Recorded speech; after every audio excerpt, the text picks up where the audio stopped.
Sa panahon ngayon ay talaga namang nanaisin mong magbabad sa malamig na tubig maghapon dahil sa napakainit na panahon. Halos lahat ng mga Pilipino ay nagrereklamo na dahil sa tagaktak na pawis ang kanilang nararanasan sa maghapon.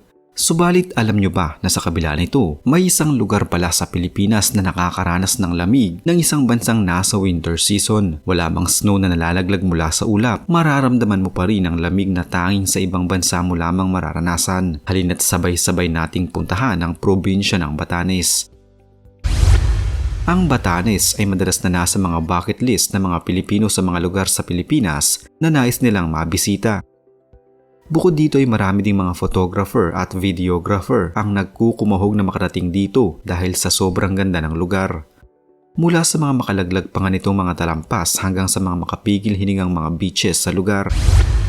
Matatagpo nito sa pinakahilagang bahagi ng Pilipinas na kung saan ito din ang pinakamaliit na probinsya sa bansa pagdating sa land area at sa populasyon. Gagastos ka ng hindi bababa sa 18,000 piso para sa round trip sa paraiso ng Batanes kung walang mga airline promos. Kung tatanungin ng mga taong nakarating na sa Batanes ay sasabihin nilang lahat na sulit ang kada sentimong gagastusin mo sa lugar. Mula sa tanawin, pagkain hanggang sa mga tao. Para sa mga katulad ko na kating-kating ng mapuntahan ng Batanes, mas maigi nang malaman ang mga dapat mong malaman sa lugar na ito. Alam mo ba ang Batanes ay binubuo ng 10 volcanic island, 3 lamang sa mga ito ay tinitirahan ng mga tao, ang Batan, Itbayat at ang Sabtang. Ang ika-4 na isla na tinatawag na Ivuhos o Ibahos ay paminsan-minsang kakakitaan ng pamilya ng mga baka. Ang ibang mga hindi tinitirahang isla ng mga tao ay nasa bahaging hilaga ng Batanes. Ito ay ang Yami, Mavudis, Siayan, Dinim at Tingay. Dalawa rin ang mga dialektong ginagamit sa Batanes. Para sa mga naninirahan sa Batan at Sabtang ay ginagamit nila ang Ifatan, habang Itbayat naman ang ginagamit ng mga tao sa Itbayat. Si Pasita Abad at ang Fundasyon Pasita. Si Pasita Abad ay kilalang mahusay na pintor at certified pride ng Batanes. Ipinanganak siya sa Basco, Batanes noong 1946. Nakuha niya ang kanyang BA degree para sa Political Science sa Universidad ng Pilipinas, subalit kinalauna ay pumunta siya ng Amerika noong dekada 70 dahil sa pagiging aktivista nito sa panahon ng batas militar ni dating Pangulong Ferdinand Marcos Sr. Nag-aral siya ng law sa San Francisco, subalit kinalaunay mas pinagtuunong pansin niya ang kanyang hilig at yun ay ang pagpipinta. Ang kanyang mga obra maestra ay may vibrant color, constant change, experimentation at development. Bilang isang kilalang Asian-American artist, nakagawa siya ng halos 5,000 mga artwork sa 50 mga bansa. Nakapagtrabaho siya sa 6 na kontinente at nakapagpinta ng isang tulay na may habang 55 meters sa Singapore bago siya mamatay dahil sa cancer noong taong 2004. Ang kanyang home studio na Fundasyon Pasita sa Batanes ay pinaayos ng Noy Budget Secretary na si Butch Abad na kanya palang kapatid. Sa kasalukuyan, isa na ngayon ang Fundasyon Pasita sa mga pinakamahal at grandiyosong hotel sa Batanes na ang maliit na bahagi ng kita nito ay pinangsusuporta sa mga batang Ivatan na nagnanais na maging pintor.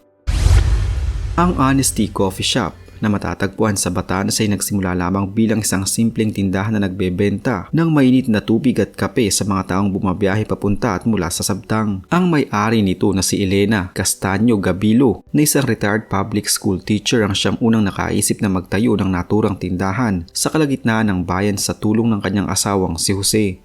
Ang orihinal na tindahan ng kanyang itinayo noon ay nagbebenta lamang ng kape, asukal at mainit na tubig sa umaga. Maaari ding makagamit ng kalanoon ng kanyang mga parokyano kung nais nilang magsaing o magluto ng kakainin. Inaayos at inihahanda ni Elena ang kanyang paninda sa umaga at binabalikan na lamang niya ito pagdating ng hapon. Dahil sa lindol na nanalasa sa lugar taong 2000, napilitan ng mag-asawang pansamantalang isara ang kanilang maliit na tindahan. Subalit dahil sa hinahanap-hanap ito ng mga tao, muli nila itong binuksan at mula noon ay tinawag ng Honest Coffee Shop. Ang Basco Lighthouse at ang Ruins. Isa sa mga pinakapopular na landmark sa probinsya ang Basco Lighthouse sa Naidi Hill ay isa lamang sa 3 lighthouse na pinropose ni dating Congressman Florencio Abad. Sa ngayon ang 3 lighthouse ay nagsisilbing mga tourist attraction sa mga turista. Ang present-day Basco Lighthouse ay nakatayo kung saan ang orihinal na unang lighthouse ay tinayo. Hindi kalayuan mula sa lighthouse ay ang mga ruins noong ikalawang digmaang pangdaigdig. Ang mga guhong ito ay minsang naging parte ng American Telegraph Facility na konektado sa probinsya hanggang sa sentro ng kanilang gobyerno. Itinayo noong taong 2003, ang Basco Lighthouse ay nasa 66 na talampakan ng taas na gawa sa bato at rubble masonry.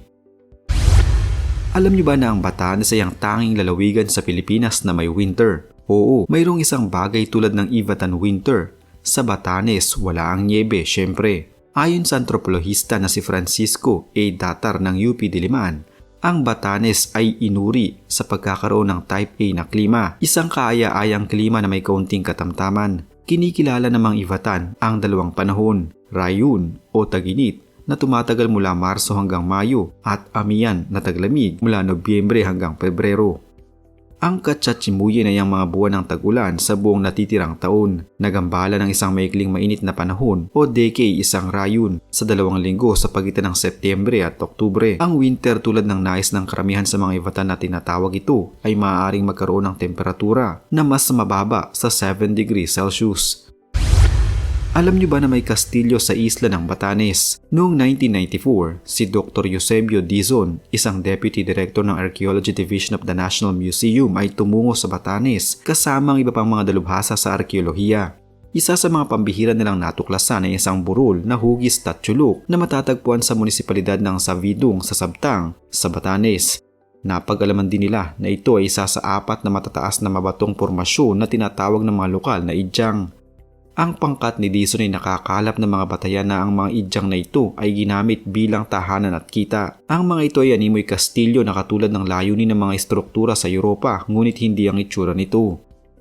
Ang idyang ng Savidug ay may pagkakahalin tulad din sa mga kastilyo ng Okinawa na tinatawag na Gusuku na matatagpuan naman sa isla ng Ryukyu sa pagitan ng Japan at Taiwan. Ang mga gumawa ng idyang at Gusuku ay pumipili lamang ng natural na topografiya upang gamitin ang pagpapatayo ng mga kastilyong ito.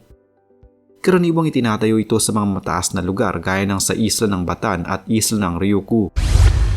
Ang mga artipakto na natagpuan sa Savidung gaya ng mga kwintas ng mga inchik noong ika-12 siglo at mga seramiko ay nagpapatibay na ang pagkabuo ng idyang ay halos kasabay ng pagkakabuo ng Gusuku na nagsimula noong bandang 12,000 taon.